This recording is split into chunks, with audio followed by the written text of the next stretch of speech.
ఈ 2 సంవత్సరాల్లో ఇప్పుడు నేను చెప్పినటువంటి అరాచకాలను మొత్తాన్ని కూడా ఎక్కడ అరాచకాలు లేకుండా చేసి ఒక సుపరిపాలన అన్న మాట ప్రకారం ప్రతి ఒక్కరికి 4,000 రూపాయలు పెన్షన్ అర్హులందరికీ ఇవ్వటం, 6,000 రూపాయలు దివ్యాంగులకి ఇవ్వటం, మంచానికే పరిమితమైనటువంటి వాళ్ళకి 15,000 పెన్షన్ ఇవ్వటం, ఆ విధంగా 2 సంవత్సరాల్లో 70,000 కోట్ల రూపాయలు కేవలం పెన్షన్కే కేటాయించడం ఈ ప్రభుత్వం చేసినటువంటి పని.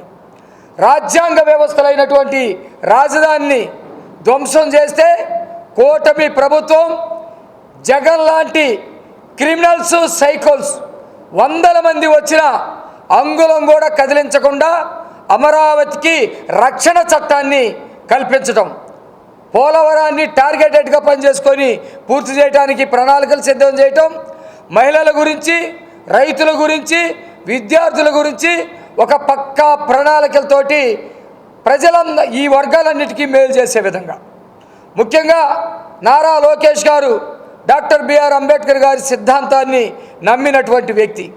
విద్య ద్వారా సమాజంలో అంటరానితనాన్ని అట్లాగే పేదరికాన్ని నిర్మూలన చేయొచ్చని నమ్మి విద్యాశాఖని ఆయన తీసుకోవడం, విద్యాశాఖలో పెను మార్పులు, చిన్నపిల్లలు స్కూల్కి వెళ్ళే దగ్గర నుంచి మధ్యాహ్నం భోజనం వరకు గతంలో అవినీతి జరిగేది. బెల్ట్ మీద రాక్షసుల బొమ్మలు, బ్యాగుల మీద సైకో బొమ్మలు, పుస్తకాలు మొదటి అట్ట తీస్తే లోపలన్నీ నేరస్తుల బొమ్మలతోటి గతంలో జగన్మోహన్ రూపంలో కనపడేవి. ఇప్పుడు ఆ పరిస్థితి లేదు.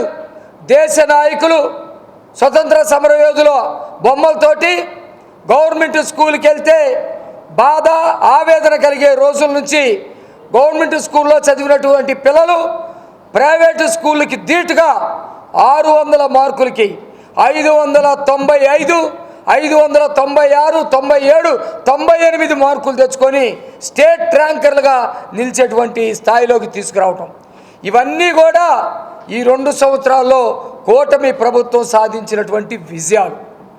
ఈ విజయాల్ని సెలబ్రేట్ చేసుకుంటా ఉన్నారు రాష్ట్రం అంతా కూడా. అందులో భాగంగా గుంటూరు జిల్లాలో కూడా రేపు విజయోత్సవ సభ జరుగుతూ ఉంది.